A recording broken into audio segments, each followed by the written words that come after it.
Hello everybody, welcome back to another episode of Dr. Movie, where you can't believe you ate the whole thing. I kind of like that one. Now I'm just trying to find a nice opening slogan for the show here, and I keep bouncing around different ideas. That one might work, I don't know. Anyways, it's a show I do while I drive my car, and it's time for another listener request to wrap up the week. And this one comes from Rob Pollock, who suggested that I cover Children Shouldn't Play with Dead Things from 1972. And everybody knows, I think if they listen to the show or anything else I've done, I'm a pretty big Bob Clark fan. So Bob Clark directed this one early on. I really haven't seen this one in a really long time. This is one that I've kind of shelved and kind of forgot about. So a nice chance to revisit it and kind of give my spiel on it. When you look it up, it says it is a horror/comedy. Yeah, it's got some dark humor in there, I guess. For the most part, though, it's a zombie flick. One thing I will say about this one, well, let's do a little spiel first, right? So let's do a synopsis. 6 friends dig up a corpse named Orville and use him in a satanic ritual that causes the dead to rise from their graves craving flesh. So I think this movie's pretty influential. I think some of the ideas from this are used in many films that we look at in pretty high regards. Obviously, it's pulling from Night of the Living Dead, but giving a reason behind why the dead are coming alive that's a bit more blatant, right? Night of the Living Dead, it was kind of left to whatever. I mean, could have been nuclear, it could have been, alien force, it could have been whatever, right? So here, if there's anything, we just talked about Carnosaur and how much I was so happy to see the tree-hugging hippies get knocked off. If there's a group that I like to push ahead of them, it would be actors, theater people, right? Man, these guys come out getting on your nerves. But yeah, and that's pretty much what this movie is. They are being led out to this secluded island that's been set up as like a ritual graveyard that I don't know, not exactly sure. I can't remember what the story was of why this island is just used as a graveyard. But anyways, this leader of this acting troupe, theater troupe, again, if a meteor hit the boat when they was going across and killed them all, I'd been happy. These are the kind of people that just drive me insane. Little too artsy fartsy for me.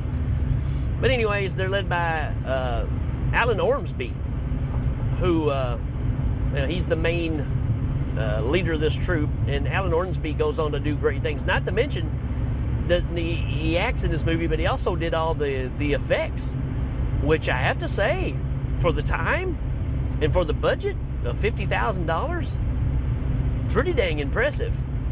And so he goes on to write some other movies and direct some other movies. He co-directed Deranged. So that kind of makes sense when you start looking at the layout of the Bob Clark movies. It kind of fits right in there, and it makes a lot of sense.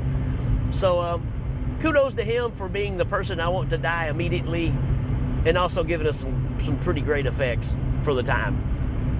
Again, 1972. You kind of had a drought of zombie movies because Night of the Living Dead just kind of cornered that market. You had that, and you had Let Sleeping Corpses Lie, and which is another great zombie flick. And so you get this group going out to this island, and like I said, Alan Ormsby, man, he's the typical theatrical guy. He's wearing the multicolored 60s pants that, just scream out that I'm a monkey's reject. He's got the big mustache. He's got the handkerchief around the neck. instantly want to kill this guy.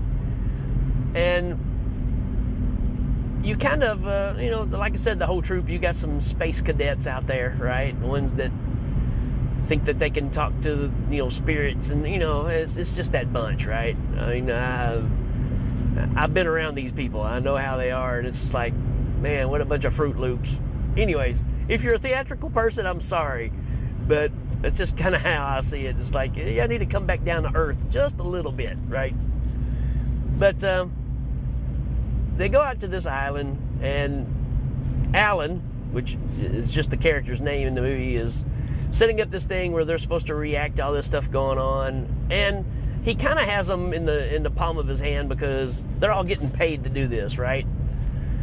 So it's a lot like Stage Fright that we just recently covered, where you find a group of actors that are so hard-pressed, don't have any money, and they'll do whatever you ask them to do. Well, that's kind of the story we got here. These kids have no money, so they're willing to deal with all this craziness just so they can get some bread. And so not only did I think Stage Fright kind of pulls with this, but there's a lot of Evil Dead in this too, man.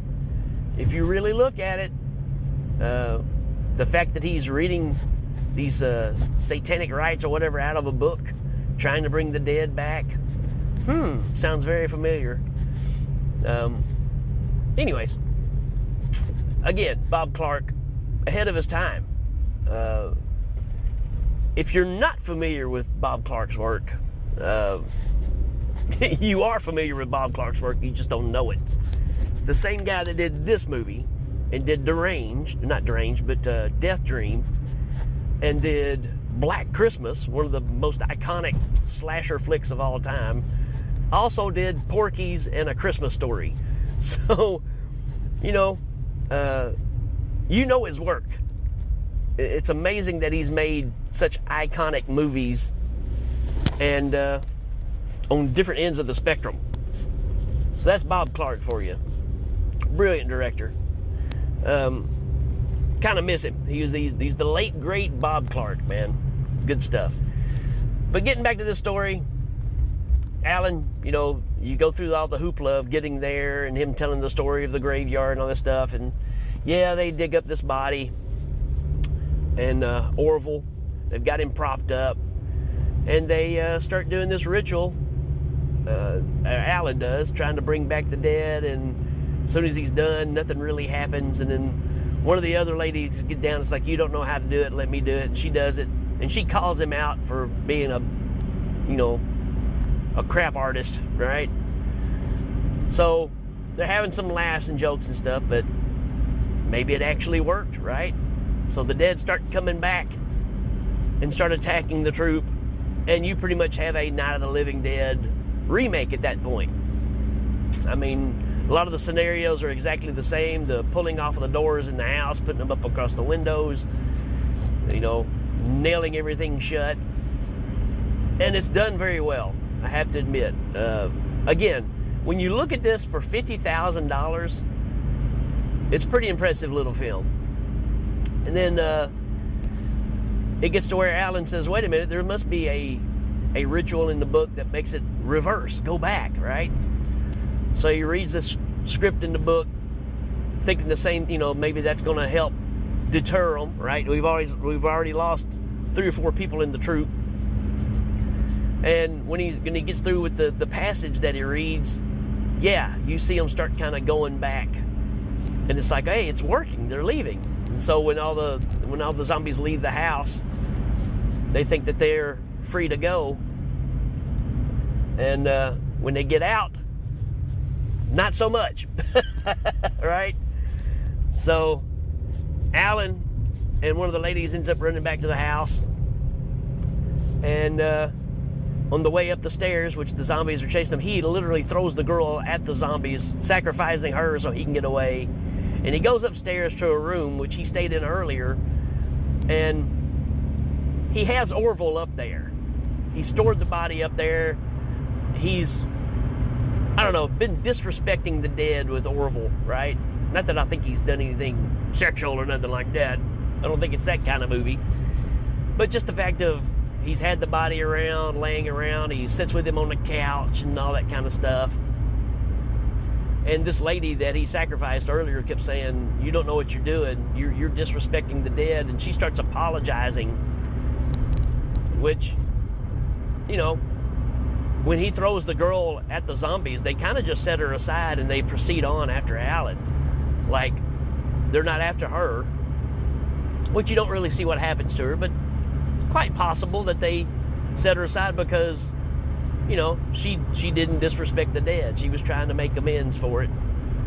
And, but who knows? In your mind, if you think she gets eaten up, then fine. That's perfectly fine. But they come after Alan. He gets upstairs and he shuts the door, and guess who's waiting on him? That's right. Orville's there, and he is ready to even the score. And that he does. And that's kind of how the movie ends. There's not a lot to go over as far as detail. It's pretty wham bam, thank you ma'am. Takes a little bit to get going because, again, you're dealing with these people that, again, let's be honest, I'm ready for them to be killed in the first 5 minutes of the movie. And Alan is the perfect guy that you just want this person to, you know, have a terrible death. Hate to say it that way, but it's really how it comes out. This is an impressive little flick. If you've never seen it, it's on Tubi. It's fun. Like I said, it takes a little while for it to get going, and it is dated because of this theatrical troupe and the clothes they're wearing. Man, it is an ensemble of what people wore in 1970 through 1972. Wow, these clothes are, I mean, it's for real. There's no doubt about it. These people are wearing their actual clothes, I think, for the most part. From what I understand, half these people are not even really, you know, professional actors. They're just friends that Bob Clark had that maybe had an acting background. So again, very Evil Dead-ish, right? When you talk about making a movie of this caliber. And kudos for that, man. It's a fun little flick. I recommend it if you're a zombie fan of any kind. And check this one out. It's got a lot to offer and a lot of influences that you're going to say, wait a minute, that's kind of the same idea from this movie that came out 10, 15 years later. So, yeah, kind of have to give it credit for that. It was ahead of its time and a good resource for other ideas that we see later on in other flicks. So there you go. That's my take. Rob, thanks for recommending this one, man, because it is a good flick, no doubt about it. And I recommend everybody check it out. I'm going to give this a 4 out of 5. I think it's that much fun to watch. All right, folks, that's it for this one. We will check you later.